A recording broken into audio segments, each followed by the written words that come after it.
Hey everyone, and welcome to a new video. For anyone who loves digging into the dusty pages of history, for anyone who asks, is what we've been told the whole story? You've come to the right place. Today, I'm taking you to Egypt, to the very heart of the world's most iconic, most mysterious structure, the Great Pyramid. I can almost hear you saying, "Oh man, the pyramids again?" We already know, it's a pharaoh's tomb. And you're right, that's what we've always been told. But what if I told you that this colossal monument might be much more than a tomb? That it might not even be a tomb at all? Come on, let's put the pieces of this puzzle together and see just how astonishingly interesting the final picture is. It all started in 1993 with a small project initiated by a German engineer named Rudolf Gantenbrink. Our guy had become curious about one of those narrow tunnels in the Queen's Chamber. A tunnel whose end no one knew. Just imagine, it's been standing there for thousands of years, and no one could take a look and ask, what's at the end of this tunnel? Rudolf builds a tiny robot he names Up You Out 2, which means the opener of the ways. He sends the robot into the tunnel's darkness. And that's when it all happened. When the robot reaches what was thought to be the end of the tunnel, it doesn't stop. It starts climbing upward at a 40-degree angle. After another 60 meters, they encounter one of the most iconic images in human history. A tiny, flawless limestone door with two copper handles on it. Now let's stop and think for a second. We thought the pyramid was made entirely of stone. What's the deal with these copper handles? And more importantly, if there's a door, what's behind it? This is where the story gets even more interesting. The German engineer asks for permission to investigate, but the project is abruptly shut down, and the secret behind the door has been waiting ever since. In fact, in another investigation years later, it was discovered that behind that door, there was another door. Two doors. It's clear that someone, for some reason, really didn't want whatever is inside to be found. So what does mainstream history tell us?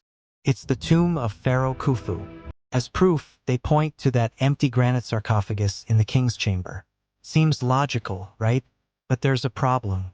Not just in the Great Pyramid, but inside any of the pyramids in Egypt. The mummy of the pharaoh it supposedly belongs to has never been found. They're all empty. But Khufu's name is written on the walls, you'll say. Well, this is where it gets even funnier. These writings aren't meticulously carved hieroglyphs. They're crudely drawn graffiti in red paint. And there are serious claims that Colonel Howard Weiss, the person who found these graffiti in 1837, might have had them painted himself to legitimize his discovery. I mean, think about it.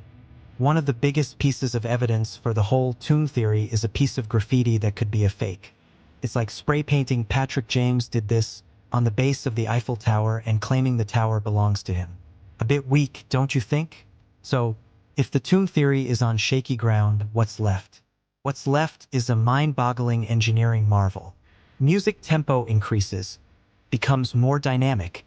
The Great Pyramid is composed of 2.3 million blocks, each weighing an average of 2.5 tons. That's like stacking 2.3 million cars on top of each other. But that's not all. Some of the granite blocks used in the inner chambers weigh up to 80 tons. Do you know what 80 tons means? It's the weight of about 15 adult elephants.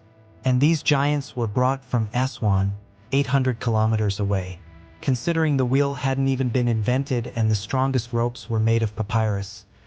How is this possible?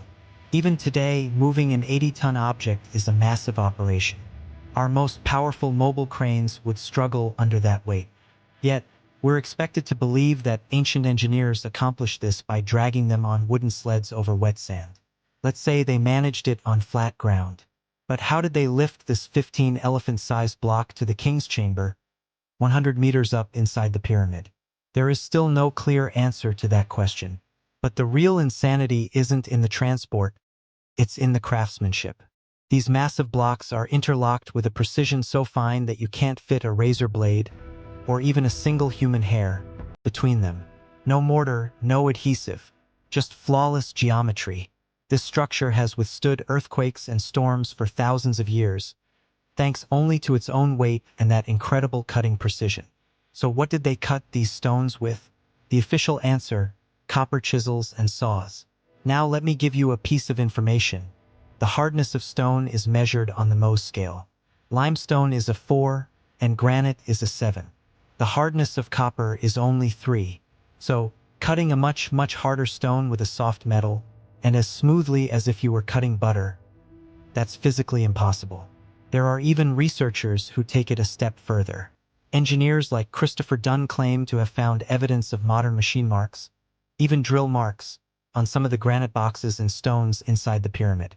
In the Petrie Museum, there's a granite piece known as Core 7. The drill marks on this piece indicate that the drill penetrated the hard granite 500 times faster than modern diamond-tipped drills. It's like a joke, right? It's as if someone, with a technology we don't yet know, was shaping these stones like blocks of cheese. And all of this was supposedly done in just 20 years. Let's do a quick calculation. For the pyramid to be completed in 20 years, assuming they worked 12 hours a day, 24/7, a multi-ton block had to be cut, transported, and perfectly placed every 2 minutes. Without a break, without a single mistake. For 20 years, every 2 minutes. That's a speed unimaginable even for modern construction projects.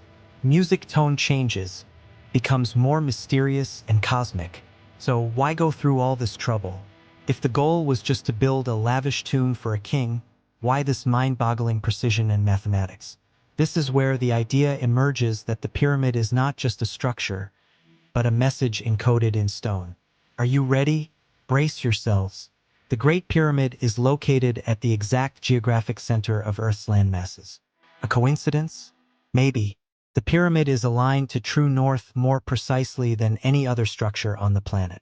So precise, in fact, that we could only measure this accuracy with modern satellites. How was this achieved thousands of years ago when they didn't even have a compass? And now, the math. The pyramid's dimensions incorporate the fundamental constants of the universe, pi symbol, and the golden ratio, phi. When you divide its base perimeter by twice its height, you get the number pi. This is the stone-carved solution to the ancient geometric problem known as squaring the circle. But here comes the most mind-blowing part. The latitude coordinates of the pyramid are 29.9792458 degrees north. Does this number mean anything to you? It should, because this number is the exact same as the speed of light in meters per second, 299,792,458 meters per second. Who could have known the speed of light thousands of years ago, and why would they encode it into a monument's coordinates? The coincidences just keep coming. The Earth's axis wobbles 1 degree every 72 years. This is called precession, and the pyramid scale 1:43,200 is part of this cycle. The number of seconds in a day is also 86,400, 43,200 x 2. It's as if the pyramid isn't just a structure, but a giant cosmic clock. A machine that measures time, space, and the secrets of the universe.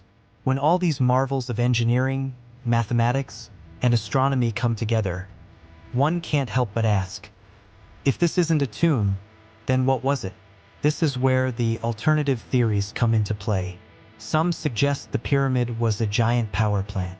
They claim its structure of chambers and shafts was designed to harness the energy of subterranean water and the Earth's natural vibrations, converting it into a form of wireless energy.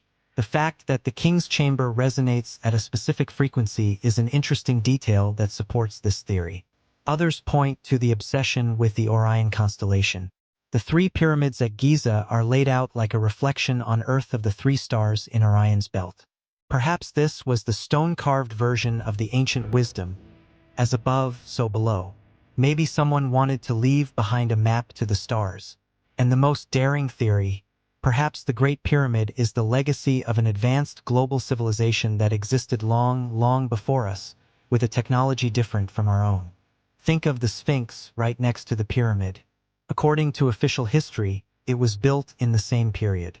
But geologist Dr. Robert Schoch has proven that the erosion on the Sphinx and its enclosure walls could not have been caused by wind and sand, but by thousands of years of heavy rainfall. The problem is, the last time the Sahara Desert saw that kind of rain was at the end of the Ice Age at least 10,000 years ago. This means the Sphinx and perhaps the pyramids could be much older than we think. Just like Göbekli Tepe in Turkey, which shows how complex structures our ancestors, whom we thought were cavemen, were building 12,000 years ago. Maybe history isn't a linear progression, but a cyclical series of rises and falls. Maybe humanity was reset by a catastrophe, like the meteor impact that ended the Ice Age, and had to start all over again. These theories are much more meaningful than just saying aliens did it. It means accepting just how incredible our own human potential can be. The Great Pyramid stands like a silent giant, telling us, look at what you once were, and what you can become again. In conclusion, is the Great Pyramid a pharaoh's tomb? Maybe, but maybe it's a power plant, an astronomical observatory, a cosmic clock, or a library of wisdom left to us by a lost civilization. The answers, perhaps, are still locked away under those sands, behind that small door found by the German engineer's robot, or even behind the second door that lies beyond it. And one day, if those doors are opened, human history might have to be rewritten. So what do you think? What's behind that door? Is the final piece of this massive puzzle hidden there? It's worth thinking about,